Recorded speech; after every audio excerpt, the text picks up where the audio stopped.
Hello everyone, good morning. আশা করছি তোমরা যেখানে আছো প্রত্যেকেই বেশ ভালো আছো। আমার আজ আরও একটি নতুন ব্লগে তোমাদের সকলকে জানাই অনেক স্বাগতম। আজকের দিনটা ছিল শুক্রবার আর এখন ঘড়ির কাঁটাতেই সকাল 8:30 মতো বাজে। সকালবেলা ঘুম থেকে উঠে বাসে এসে সমস্ত কাজগুলো সেরে ওই যে ছেলেকে খাইয়ে দাইয়ে স্কুলে দিয়ে এসেছি। আজকে ঘুম থেকে উঠতে উঠতে 6:45 মতো বেজে গেছে। আর সকাল থেকে না ওর পেছনে প্রায় আমাকে 1 ঘন্টা দৌড়াতে হয়।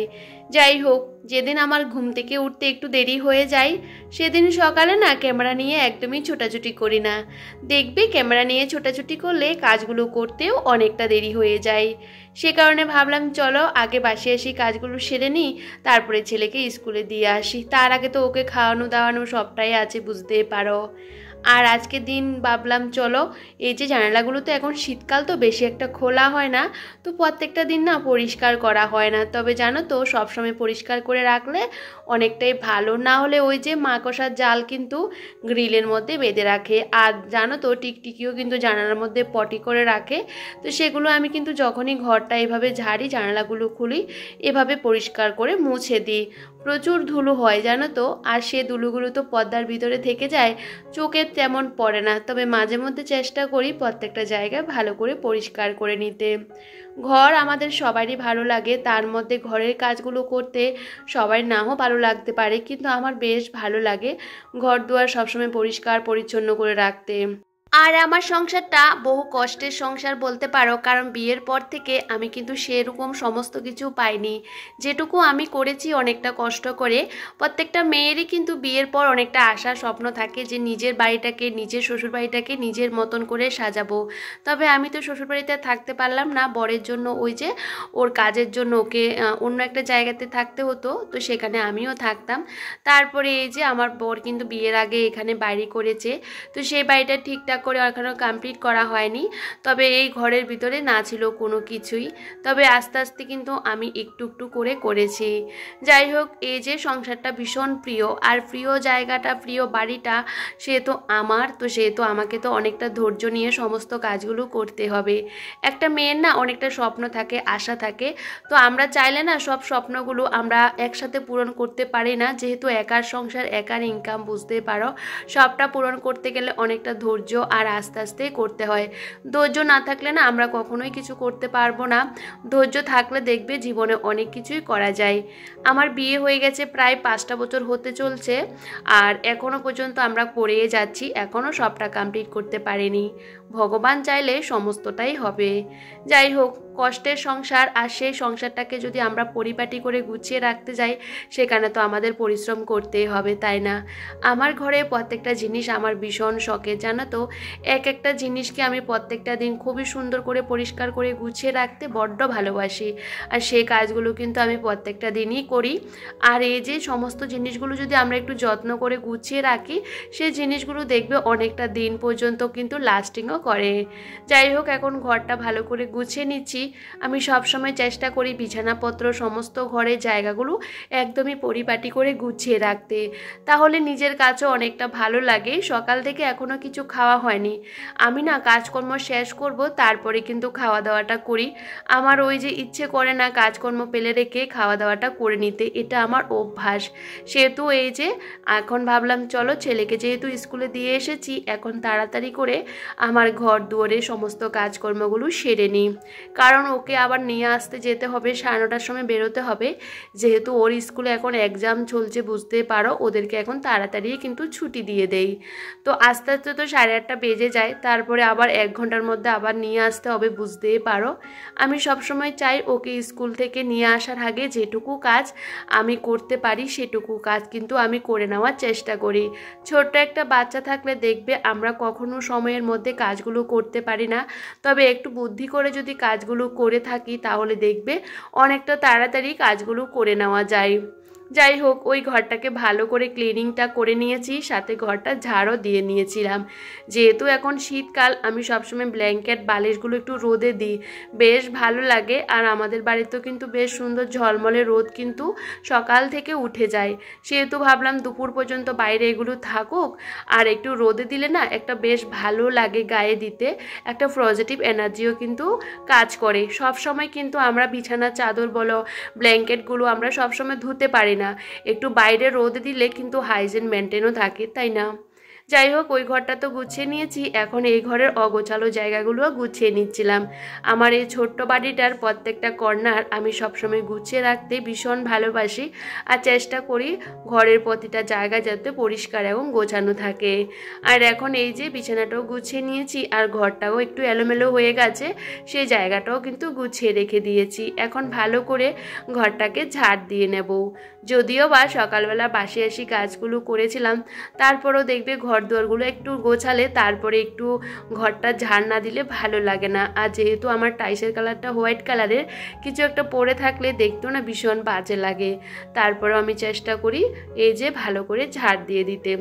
আর এখন বাইরের জায়গাটাও ঝাড় দিয়ে নেব। আস্তে আস্তে কিন্তু রোদটা বারান্দাতে চলে আসছিল, আর বারান্দাতে না অনেকগুলো বস্তা আমি দিয়ে দিয়েছি। আগে না ওই যে একটু পাতলাভাবে বস্তাগুলো দিতাম, আর মাঝে মাঝে এগুলো ছিঁড়ে যেত, বেশি দিন যেত না। এবার কিন্তু একটা একটা করে এভাবে কিন্তু বস্তাগুলোকে দিয়েছি। এভাবে দিলে অনেকটা দিন কিন্তু চলেও যায়।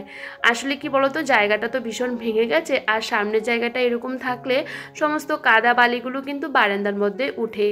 তো ভাবলাম এভাবে দিয়ে রাখি, তাহলে দেখতেও বেশ ভালো লাগে। যাই হোক, এভাবে কিন্তু আমি সমস্ত কাজগুলো করি। আর ভাবলাম চলো ঘর দুয়ারগুলো মুছে নিই, তো সে মোছামুছির কাজটাও কমপ্লিট করে নিয়েছি।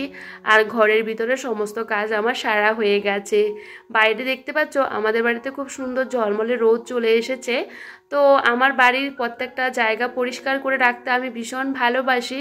তো ভাবলাম এই জায়গাটার মধ্যে প্রচুর পরিমাণে ঘাস হয়ে গেছে, এগুলো প্রায় একটা মাস হয়েছে পরিষ্কার করেছি, এজন্য বেশি পরিমাণে ঘাস হয়ে গেছে। তো দেখো এগুলোকে ভালো করে কিন্তু আমি তুলে দিচ্ছিলাম। এইগুলো এত পরিমাণে হয়ে গেছে, মানে হঠাৎ করে প্রচুর বেড়ে গেছে। তো ভাবলাম চলো সমস্তটা একদম গোড়া থেকে তুলে নিই, না হলে অল্প অল্প করে হাত দিয়ে তুললে আবার সেগুলো উঠবে। তো দেখো এই জায়গাটা এখন ভালো করে পরিষ্কার করে নিয়েছি। আগের বার না এখানে আমি সবজি গাছ টাছ লাগিয়েছি, এবার আর লাগাইনি, কারণ সমস্ত বাড়ির মধ্যে যদি গাছপালা লাগিয়ে রাখি দেখতেও ভালো লাগে না। আমার বাড়িতে বেশি একটা জায়গাও নেই, তো উপরে একটা সাইড করে কিন্তু আমি এটা সেটা লাগিয়েছি। আর দেখো কতগুলো ঘাস বেরিয়েছে। এখন এই জায়গাটা ভালো করে পরিষ্কার করে ঝাড় দিয়ে নেব। আমি সবসময় যখন ঝাড়পাট দিই যেটুকু পারি ঘাস টাস পরিষ্কার করে নেওয়ার চেষ্টা করি, কিন্তু ইদানিং কিন্তু ঘাস পরিষ্কার করা একদমই করছিলাম না। এই জায়গাটা কিন্তু করি, এই জায়গাটার মধ্যে এত পরিমাণে ঘাস হয়ে যায় বন্ধুরা, মানে বলতে পারো একদিন ছাড়া ছাড়া পরিষ্কার করি তারপরেও ঘাস হয়ে যায়। আসলে জায়গাটা একদম জলা জায়গা তো, আর একটু সবসময় ভিজে ভিজে থাকে, রোদ্দুর সেরকম পড়ে না, তো সে কারণে আরও বেশি পরিমাণে ঘাসটা হয়ে যায়। তো যাই হোক, এখন যতটুকু পারবো সেটাকে পরিষ্কার করে নিয়েছিলাম, কারণ অনেকটা দেরি হয়ে যাচ্ছে, কারণ ওকে আবার নিয়ে আসতে হবে। তো কারণ দেখবে একা সংসার হলে যেদিকে যায় না কেন ওই আমাকেই যেতে হবে, কারণ একটু দেরি হয়ে গেলে ভীষণ অসুবিধা হয়ে পড়ে, কারণ ও একা হয়ে গেলে স্কুলে না ভীষণ কান্নাকাটি করে আর কি। তো যাই হোক, এখন দেখো ভীষণ তাড়াহুড়ো করে ভাবলাম এই বাইরের জায়গাটা না এসে একটু পরিষ্কার করে দেব। তারপরও না কোনো কাজ ফেলে রাখতে একদমই পছন্দ করি না, ভাবলাম না তাড়াতাড়ি করে পরিষ্কার করে নিই। আসলে কি বলতো, বাড়িটা আমার, যেহেতু আমি সবসময় চেষ্টা করি বাড়ির বাইরে ভিতরটা সবসময় পরিষ্কার করে রাখতে। আর এদিকে কিন্তু আমি বাইরের জায়গাটা ঝাড়টা দিয়ে আমি কিন্তু চান করে তারপরেই ছেলেকে গেছি আনতে। আর এদিকে ভাবলাম চলো বাড়ি এসে কিন্তু আমি তারপরে পুজো দিলাম। তারপরে এই জামা কাপড়গুলো ভিজিয়ে রেখেছিলাম, এগুলো পরে প্রত্যেক সময় ছেলেকে দিয়ে নিয়ে আসি, তো আর ওর জামা প্যান্টও কিন্তু কাচা ধোয়া করেছিলাম, তো সেগুলো বাইরে ছড়িয়ে দিয়েছি। আর এখনও ওকে স্কুল থেকে নিয়ে আসার পর কিছুই দিইনি, আর স্কুলে যে টিফিনটা দিয়েছি সেটাও দেখি ও খায়নি, তো ভাবলাম ওকে এখন খাওয়াবো। তার আগে ভাবলাম চলো এখানে কার্পেটগুলো পেতে দিই, যেহেতু ওই স্কুল থেকে চলে এসেছে একটু হাঁটাহাঁটি করবে তো। আর ভীষণ পরিমাণে ফ্লোরগুলো ঠান্ডা জানো তো, এখন যেহেতু শীত পড়ে গেছে অনেকটা পরিমাণে, সেহেতু ফ্লোরের মধ্যে পাওয়া দেওয়া যায় না, যেহেতু ঘর দুয়ার মোছা হয়ে গেছে অনেকক্ষণ আগে আর শুকিয়েও গেছে। আর এদিকে দেখো এখন ঘরটা দেখতে বেশ ভালো লাগছিল। আমি সবসময় পরিপাটি করে ঘর দুয়ার গুছিয়ে রাখতে ভীষণ ভালোবাসি।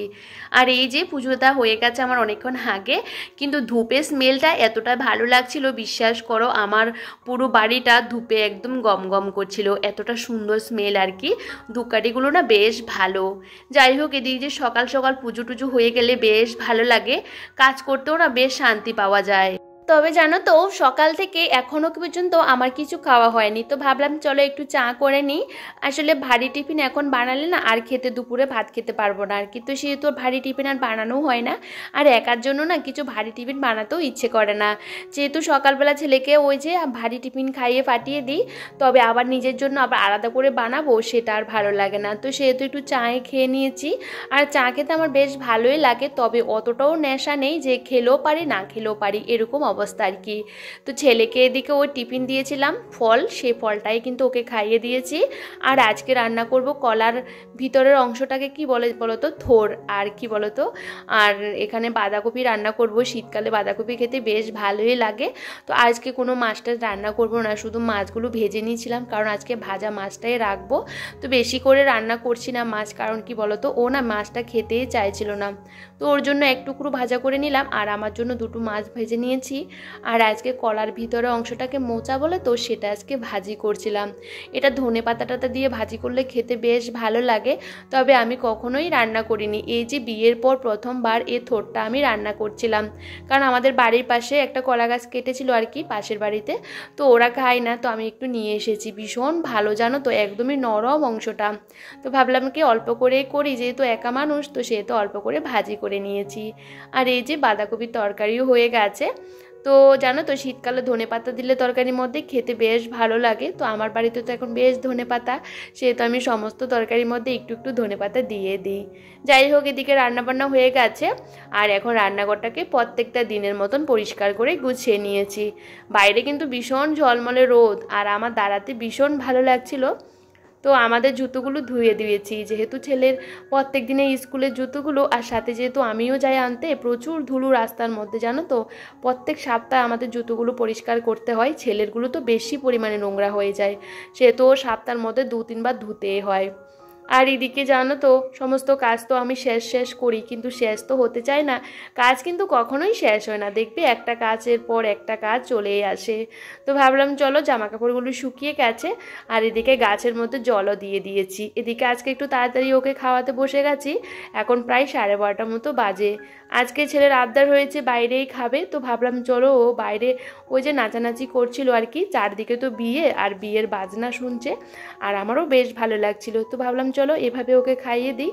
তবে চলো বন্ধুরা, আজকে ব্লগটার বেশি বড় করলাম না, এখানেই শেষ করছি। সবাই ভীষণ ভালো থেকো, সুস্থ থেকো সবার পরিবারকে নিয়ে।